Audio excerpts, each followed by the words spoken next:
देख रहे हैं ब्रह्मास्त्र। नमस्कार, मैं हूं सुरभि ठाकुर और आप देखना शुरू कर चुके हैं ब्रह्मास्त्र। आज हम एक ऐसे मुद्दे को लेकर आपके बीच आए हैं जिसकी खबर मुझे भी 2 दिन पहले ही लगी है और मैं ये दावे के साथ कह सकती हूँ कि आप में से अधिकतर लोग भी इसके बारे में नहीं जानते होंगे। ये बात आपके चहेते और आपके प्रिय खेल क्रिकेट से जुड़ी हुई है और बड़े से बड़ा क्रिकेट भक्त भी इस बात को शायद ही जानता हो। ये बात मेरे तक ट्विटर के हवाले से पहुंची है जब ट्रू इंडोलॉजी के ओनर भारद्वाज ने इसको एक ट्वीट कर हमारे बीच रखा। इनकी आईडी है @भारद्वाज स्पीक्स के नाम से, आप जाकर वहां पर देख सकते हैं और इस ट्वीट के लिए मैं सबसे पहले तो उनका बहुत बहुत धन्यवाद करती हूं कि इस बात को उन्होंने पब्लिक डोमेन में लेकर आए। वो मुद्दा ये है कि आपके चहेते क्रिकेट में जिस गेंद का इस्तेमाल होता है और उस गेंद पर जो चमड़ी का इस्तेमाल होता है वो गाय की चमड़ी का इस्तेमाल होता है। गेंद बनाने वाली फैक्ट्रियों का ये कहना है कि इस काम के लिए किसी और जानवर की चमड़ी का इस्तेमाल नहीं किया जा सकता है क्योंकि उनकी चमड़ी इतना बाउंस नहीं दे पाती है जितना गाय की चमड़ी देती है। अब हमारे चहेते क्रिकेटर्स भी अक्सर हिंदू फेस्टिवल्स पर हमें ये ज्ञान देते नजर आते हैं कि आपको नेचर के लिए प्रेम रखना चाहिए, आपको जानवरों के लिए प्रेम रखना चाहिए, जानवरों के भी अधिकार होने चाहिए। मैं कहती हूँ बिल्कुल होने चाहिए, लेकिन ये किस लेवल की हिपोक्रेसी है ये आप खुद समझिए कि वही क्रिकेटर्स क्रिकेट में इस्तेमाल की जाने वाली बॉल के लिए आज तक कुछ नहीं बोलते हैं। क्या इनमें से कोई है जो ये बोलेगा कि केवल रोमांच और उत्साह के लिए गायों का मरना गलत है? गायों के भी अधिकार हो सकते हैं, लेकिन ऐसा किसी ने नहीं किया। किसी ने ऐसा अब तक इसलिए नहीं किया क्योंकि अब तक इलीगल मीट के ट्रांसपोर्टेशन पर कोई रेस्ट्रिक्शंस नहीं थे।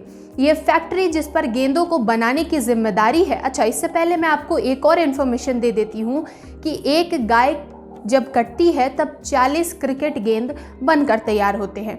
अकेले मुंबई क्रिकेट एसोसिएशन को लगभग अपने टूर्नामेंट्स के लिए 12,000 गेंदों की ज़रूरत पड़ती है। तो पूरे साल में पूरे भारत में कितनी गेंदों की आवश्यकता होती होगी और उसके लिए कितने गायों को कटना पड़ता होगा, इसका अंदाज़ा आप लगा सकते हैं। हुआ कुछ यूँ कि मेरठ स्थित गेंद बनाने की फैक्ट्री में गेंदों की मैन्युफैक्चरिंग में थोड़ी गिरावट आ गई और ऐसा इसलिए हुआ क्योंकि उत्तर प्रदेश में अब इलीगल मीट के एक्सपोर्ट्स पर रिस्ट्रिक्शन थोड़ी और बढ़ा दी गई है। इससे उनको आसपास के स्टेट से इलीगल इंपोर्ट करवाना पड़ता है गायों की चमड़ी का और तब बनाना पड़ता है। और इनका ये कहना है, जो कंपनीज बनाती हैं इस गेंद को, इनका ये कहना है कि कोई और बॉल इतनी बाउंस नहीं देगी। तो यहाँ पर हमारे पास 2 विकल्प बचते हैं। एक विकल्प कि हम अपने रोमांच और उत्साह के लिए गायों को कटने दे सकते हैं, या फिर दूसरा विकल्प है कि हम थोड़ा सा कॉम्प्रोमाइज़ कर सकते हैं। मैं ये नहीं कह रही कि क्रिकेट को बंद कर देना चाहिए, क्योंकि क्रिकेट महज एक खेल नहीं है, एक इबादत है। खासकर युवाओं में ये एक जुनून की तरह है। तो क्रिकेट तो चालू ही रहना चाहिए, लेकिन जो गेंदों का इस्तेमाल है आज के दौर में, मैं ये मानती हूँ कि ये कह देना कि हम इसका कोई ऑल्टरनेटिव नहीं ढूंढ सकते क्योंकि कोई और चमड़ी इतना बाउंस नहीं देती है, ये एक बहुत ही अंत लेवल की हिपोक्रेसी होगी। क्योंकि हम जानते हैं कि दुनिया आधुनिक हो चुकी है, दुनिया इतनी तरक्की कर चुकी है, हमने सिंथेटिक मीट बनाना शुरू कर दिया है, कपड़ों में जो लेदर इस्तेमाल होता है वो भी सिंथेटिक होता है। तो आखिर हम क्रिकेट बॉल पर सिंथेटिक लेदर का इस्तेमाल क्यों नहीं कर सकते हैं? दूसरी बात यह है कि जो पिंक बॉल टेस्ट मैच के दौरान इस्तेमाल की जाती है उस पर सिंथेटिक लेदर होता है, तो बाकी मैचेस में भी, बाकी गेंदों पर भी हम ये ट्राई कर सकते हैं। या फिर हम अपने उत्साह के लिए गायों की जान जाने दे सकते हैं। और अंत में मैं इस पॉइंट के साथ इस वीडियो को कंक्लूड करना चाहूँगी। आपने अक्सर देखा होगा क्रिकेट मैच के दौरान खिलाड़ियों को क्रिकेट बॉल पर थूक कर उसे चमकाना पड़ता है ताकि बेहतर स्विंग आए।